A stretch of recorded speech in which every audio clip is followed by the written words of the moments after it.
कहने लगी, अरे भाई तू ये मेरा दामाद है, अरे पटियाला हमारा जो गांव है पटियाला राज्य में, महाराजा पटियाला को टेलीफोन कर दे तहसीलदार ला देगा।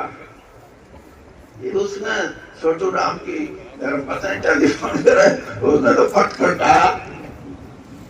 और तीसरे दिन मेरे पिताजी तहसीलदार लगे। 2 महीने के बाद दीनबंधु ने पता चलाया, लग गया पता के अर्जी रेखी राम तो तहसीलदार ला गया। अब किसने लवाया? अर्जी ने तो बेरा नहीं, बेरा पाड़ के और फिर पता लगा कि उनके सेक्रेटरी कृपलानी ने टेलीफोन किया है और महाराजा पटियाला ने उनको नौकरी दे दी। ये दीपेंद्र अपना जयराम रमेश है ना, इसने किताब पढ़ी थी, उसमें लिखा था। और फिर मैं सैर करता मिल गया, उसने बोला यार कितना बड़ा आदमी था छोटू राम। फिर उसने एक किस्सा सुनाया, मगर एक बात और बता दे, मेरा बाप था गधे। तो फिर मैं जो बात आपको समझा रहा हूं वो ये है कि जब छोटू राम जी को पता लगा तो उसने अपने सेक्रेटरी जो ICS ऑफिसर थे उनको बुलाया और उनको कहा कि आपने मेरे दामाद के लिए वहां पटियाला महाराज को कोई फोन किया? वो कहने लगे जी कह रहा है, क्यों किया, मेरे से क्यों नहीं पूछा? अरे जी वो धर्मपत्नी आपकी वाइफ का फोन आया था, मैंने तो ये सोच के कि आपसे भी बात करी होगी। छोटू राम जी कहते हैं मेरे बाप के लिए तो उनका दामाद था कि अभी महाराजा पटियाला को टेलीफोन करो, उनको नौकरी से हटाओ। आज की राजनीति सिर्फ ये है कि मेरा कुटुंबा, मेरा परिवार और कोई घना बड़ा हो तो थोड़ा बड़ा कुटुंबा ला लो, और कईयों के तो कुटुंबे से हैं, उनके मैं तो नहीं रहे हो, सारे लोग हैं, ये सब परिवार हमारा। अरे तारा तो इतना बड़ा परिवार हो गया, अरे मारे महाराजा ने नहीं हम परिवार बता सकते।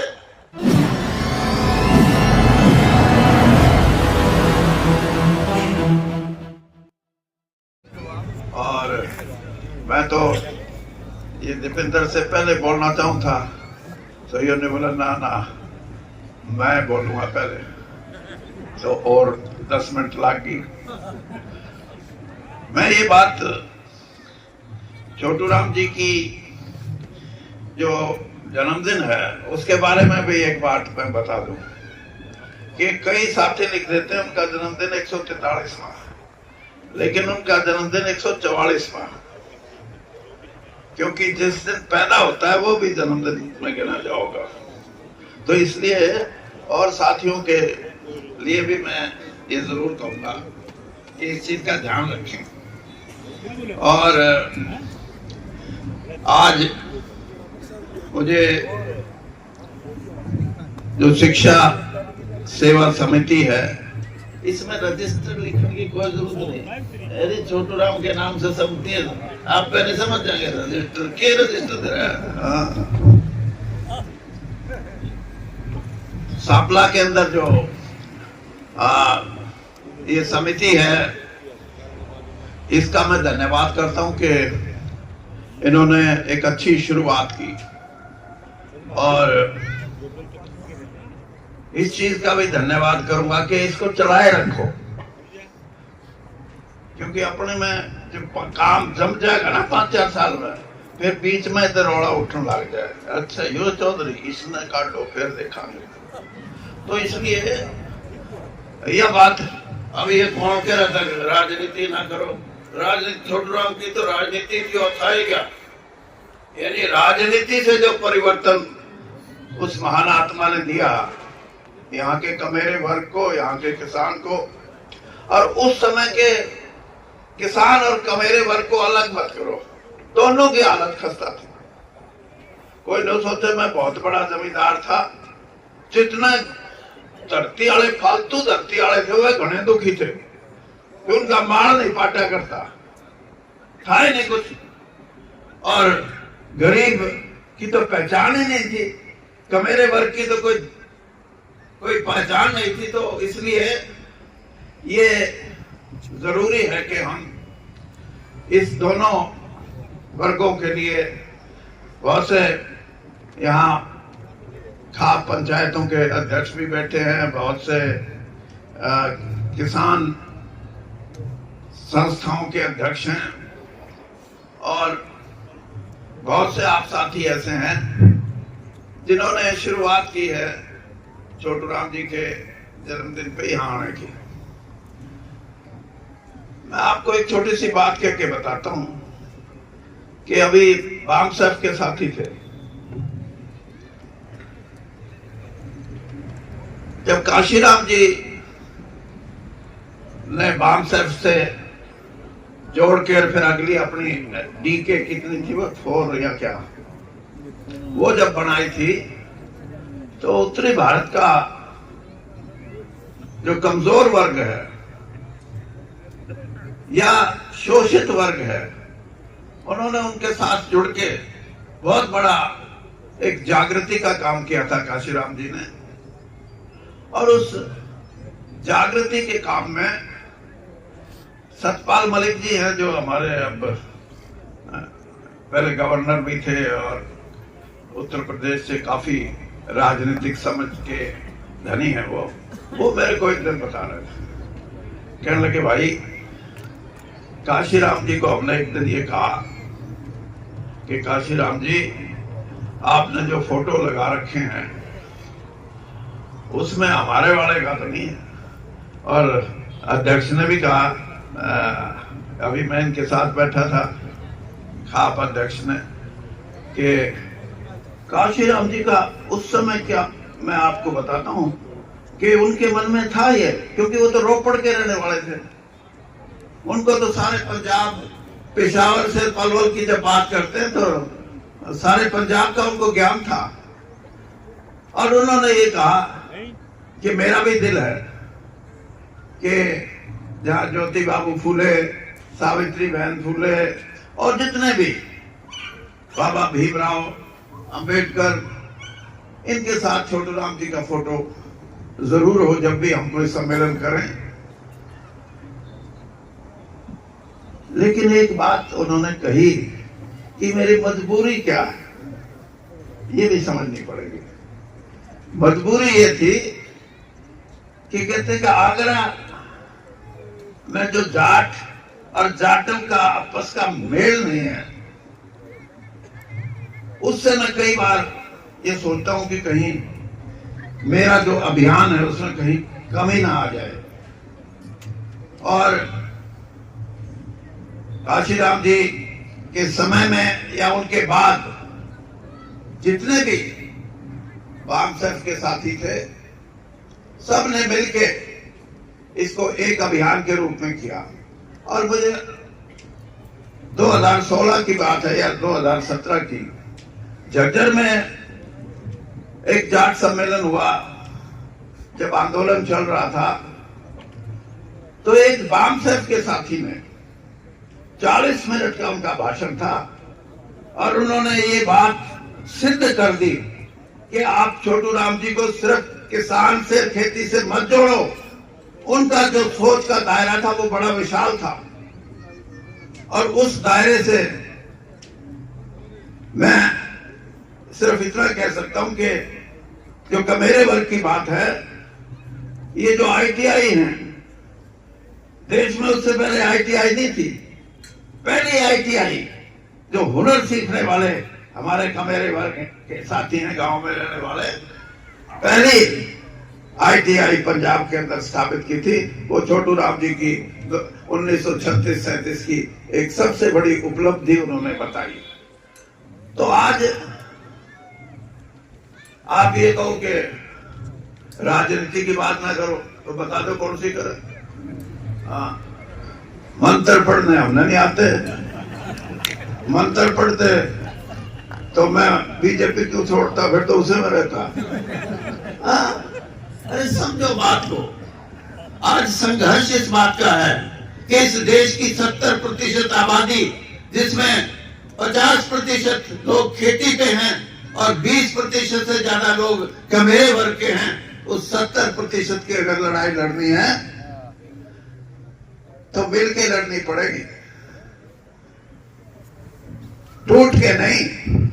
माफ करना, आज का किसान, और मैं खुले तौर पे ये कह दूं कि आज का जाट, जैसे राहुल गांधी कहते हैं ना कि ये देश दो तरह के आदमियों का है, एक इंडिया के आदमी और एक भारत के आदमी।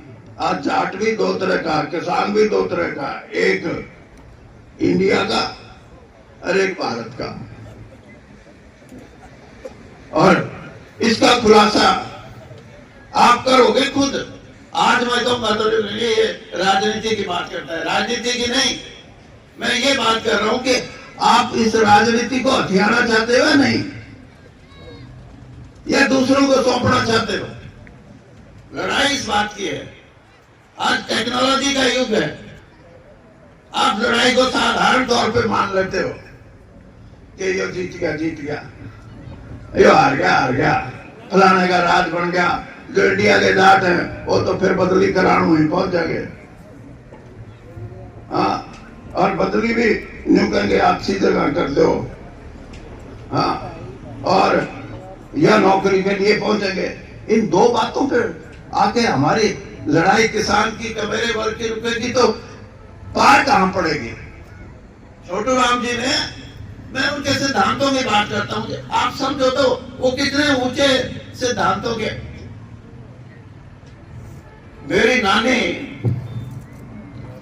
छोटू राम जी की धर्मपत्नी, उनके पास एक आदमी आता था। आदमी कई तरह के होते हैं। वो साना था, माई जी के बात तो लोग तेरी चर्चा फलाना या वाह। उसमें लेने थे पीछे, छोरी का करना था ब्याह, और ने बोला बस 700 रुपये दे दे, छोरी का ब्याह टल जाएगा ना तो बेइज्जती बड़ी होगी। तो शाना आदमी उसने देखा कि मान नहीं रही, तो ने बोला मैं ब्याज भी दे दूंगा। ब्याज की सुन के, वैसे तो वो पढ़ी लिखी तो नहीं थी, लेकिन इतना तो ज्ञान था, तो वो मान गई। 600 रुपये दे दिए और साल भर पाछा ने कहता उल्टा कर दूंगा। साल भी बीत लिया, 2 साल हो गए, 3 साल हो गए। अब छोटू राम जी को की धर्मपत्नी की हिम्मत ये तो होना कि छोटू राम जी को कह दे मेरे फलाना आदमी 600 रुपये रोक रहा है। मेरी माँ को कहा, अगर बेटी तुम अपने बापू ने कह देना मेरे पीछे दे देता हूँ फलाना आदमी। तो मेरी माँ ने थोड़ी सी हिम्मत करी, वो बेटी थी। बाबू जी जो मेरी माँ के पीछे फंस रहे हैं, अब दिवा दो। कौन है कि फलाना है?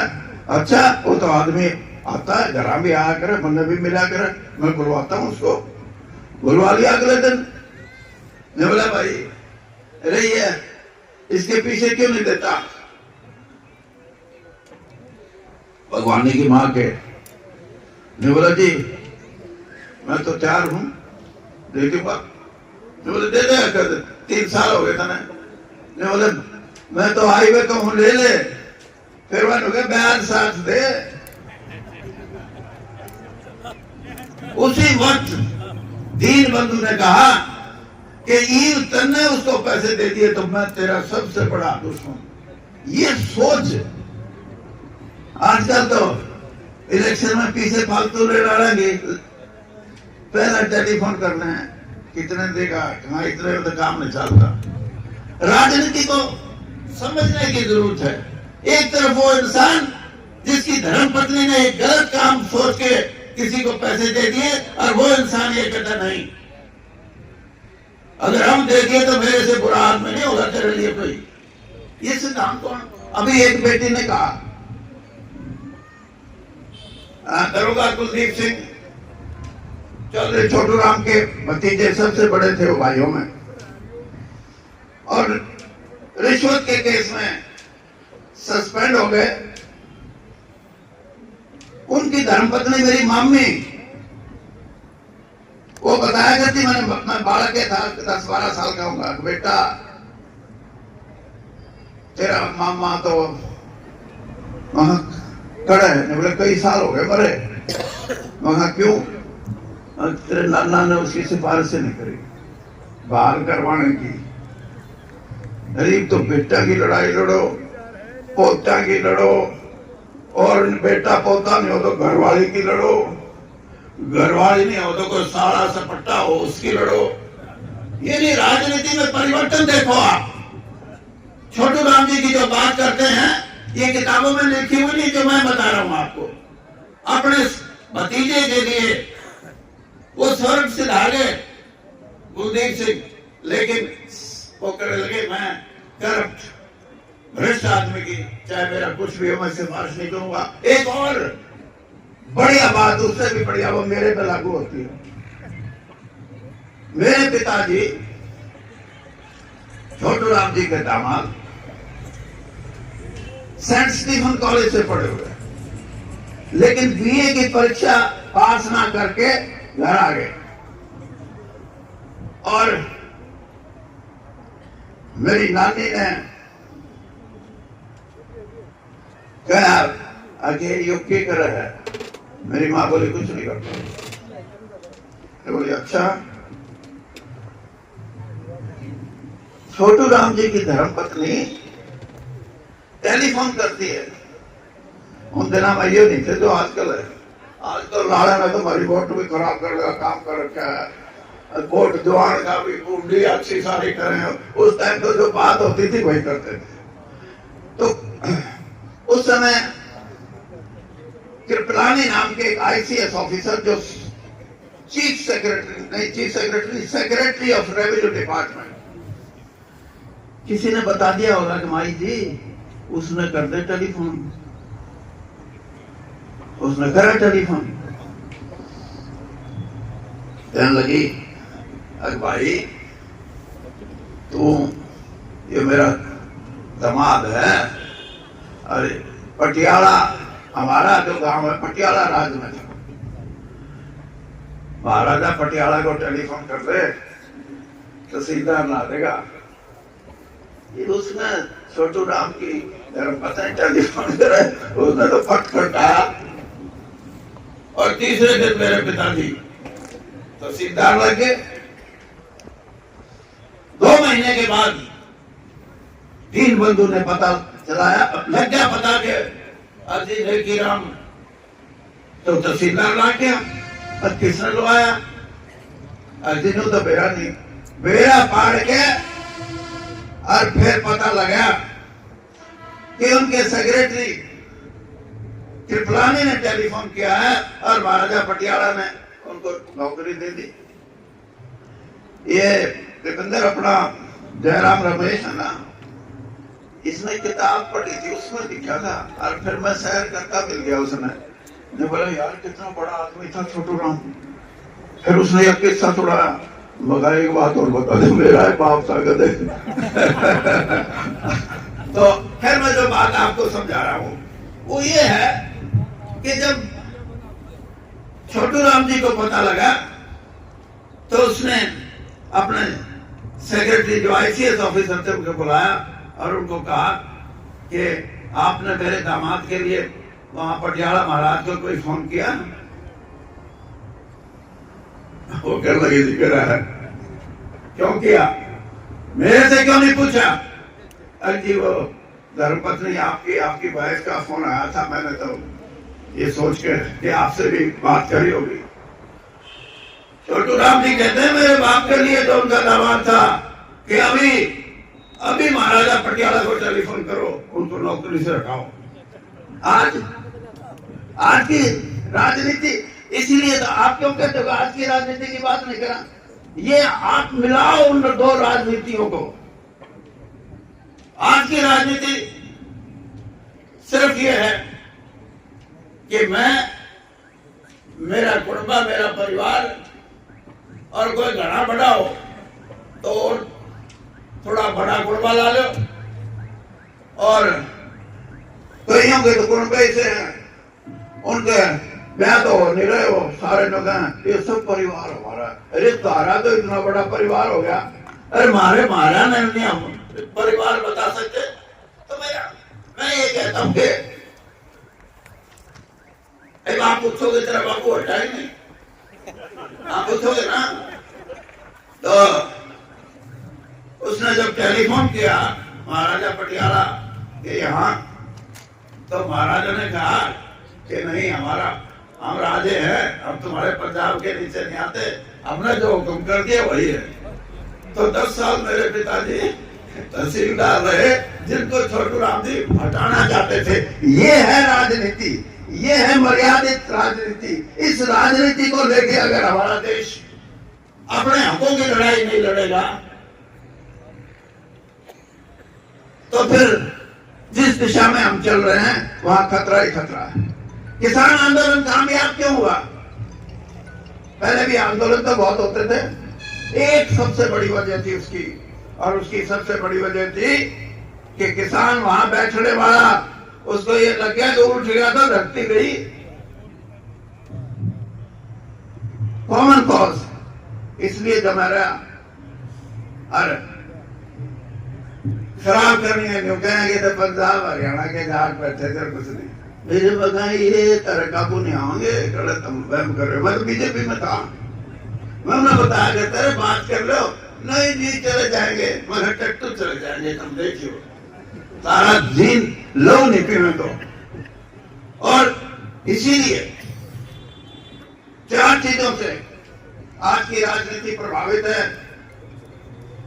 सबसे नंबर 1 किसान, नंबर 2 दलित, नंबर 3 माइनॉरिटी को हिंदी में क्या बोलेंगे, अल्पसंख्यक, और नंबर 4 फौज। इन 4 चीजों का ये प्रभाव है कि ये हमारे को आंख दिखा सकते हैं। और इसीलिए टेक्नोलॉजी को जानने की कोशिश करो। टेक्नोलॉजी ने अपने पांव पसार लिए हैं। एक आदमी कहने लगा, जो बोला जी ये कांग्रेस इतनी में बात करेगा, ये कहने लग जाएंगे कि मशीन में गड़बड़ होगी, और वो कौन सा झारखंड में क्यों नहीं हुई? मगर यही तो कहानी है। इस बात को नहीं समझोगे तो कभी नहीं समझ सकते। जब दुकान में सांप पड़ जाए और दांत उसमें काट चला जाए तो सांकड़ लाते हैं, एक तो जावेगा। ये बात क्यों है? मैं ये बात इसलिए कह रहा हूं कि अगर झारखंड का अच्छा परिणाम नहीं आएगा तो तुम ये कैसे कहोगे कि महाराष्ट्र में भी लोगों ने यही फैसला किया है, लेकिन है नहीं। मैं आपसे सिर्फ ये कहूंगा, राजनीतिक तौर पर नहीं, राजनीति में तो तुम बन जाइए भाई जो बनना हो। मैं लड़ाई लड़ूंगा कि इस देश की राजनीति, मैं हरियाणा से शुरू करूंगा, आपकी भी मदद मांगूंगा कि इस देश की राजनीति दुनिया की राजनीति को बदल सकती है। और हरियाणा से अगर शुरू करें तो सारा देश आपके साथ जुड़ सकता है। और वो ये कि मशीन की बजाय बैलेट पेपर, क्या बोलते हैं हिंदी में, फिर रोना पड़ जाए, मत पत्र से चुनाव होगा, ये देश खड़ा हो लेगा। ये अगर बात सिरे चढ़ गई तो किसान और गमेरा वर्ग 70% है। अब ये बैठे कई भाई रूस भी जाएंगे, हम कह दें कि इनके दावा आवा, अब ये गैर राजनीतिक है। यह राजनीति क्यों है? 70% राजनीति। और जरूरी नहीं अगर ये पार्टी अपनी हो और उथल देशल क्या है ना, इस देश को बचाने के लिए गरीब संघर्ष करेगा, इस देश को बचाने के लिए किसान संघर्ष करेगा, इस देश को बचाने के लिए नेता संघर्ष नहीं करेंगे। ये बात आप याद रखना, कोई किसी पार्टी का हो, मैं इस बात को दोहराना इसलिए चाहता हूँ कि लड़ाई लड़ने का समय है और आपको अपने हितों की रक्षा के लिए अगर बचना है तो हितों की रक्षा के लिए बचोगे और बचोगे आप, मुझे पूरा यकीन है। क्योंकि छोटू राम कोई साधारण व्यक्तित्व नहीं था। मेरी पोती इंग्लैंड में कैम्ब्रिज यूनिवर्सिटी में पढ़ने चली गई 2 साल पहले की बात है। वहां एक उसका प्रोफेसर कहने लगा, बेटी तुम पाकिस्तान से हो, क्योंकि वो पाकिस्तान का था। मेरी बेटी मेरे तभी लंबी है, तो उसने देखा भाई तगड़ी छोरी है या अपना न्यून की होगी पाकिस्तान की। मैं बोले नहीं, मैं हरियाणा की। और उसने बताया कि हरियाणा का मतलब जब पंजाब और हरियाणा इकट्ठा था, हमारा अलग सूबा। और उस आदमी ने कहा कि पंजाब में छोटू राम जी होते थे, मैं तो 40 साल से इंग्लैंड में हूं, उनका कुछ पता है? कहने लगी मैं उसकी के वही पड़पोती लाल हो या जो भी। हाँ, और उसने फिर उसको बिठा लिया, 2 घंटे तक बात की। और पाकिस्तान का सबसे बड़ा अखबार है डॉन अखबार में उसने पूरे पेज पे छोटू राम जी की व्याख्या की कि वैसे आदमी जो धर्म को, जो जातियों को एक नजर से देखने वाला कोई इंसान होता है, उसका कोई मुकाबला नहीं कर सकता। और आज मैं इसीलिए आपको कह रहा हूं, 144वें जन्मदिन पे आप जो आए हो,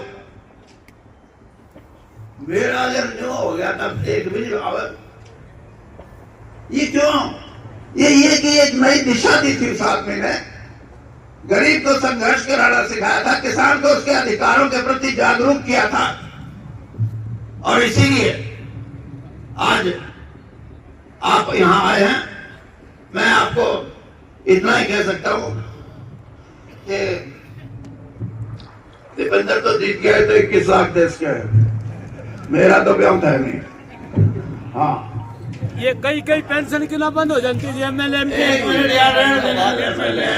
तुम्हारी पेंशन और कटवाओगे और कुछ नहीं। एक पेंशन ले लो, सारी क्यों ले हो? बाद में बात कर लीजिए। 8-10 पेंशन ले। मैं 1 लाख रुपया हमने छोटू राम विचार ट्रस्ट बनाया हुआ है, उसकी तरफ से दिलवाऊंगा। और फिर जब भी यहाँ छोटू राम जी के किसी भी कार्यक्रम में समिति के साथी बुलाएंगे, मैं आपको इतना जरूर कह सकता हूँ, जब जब दीपेंद्र की कोई पैसे आए, मेरे भी शौक तो लायक हूँ, रहने दूंगा तो क्या हो गया। अच्छा, मैंने आपका समय ले लिया, धन्यवाद।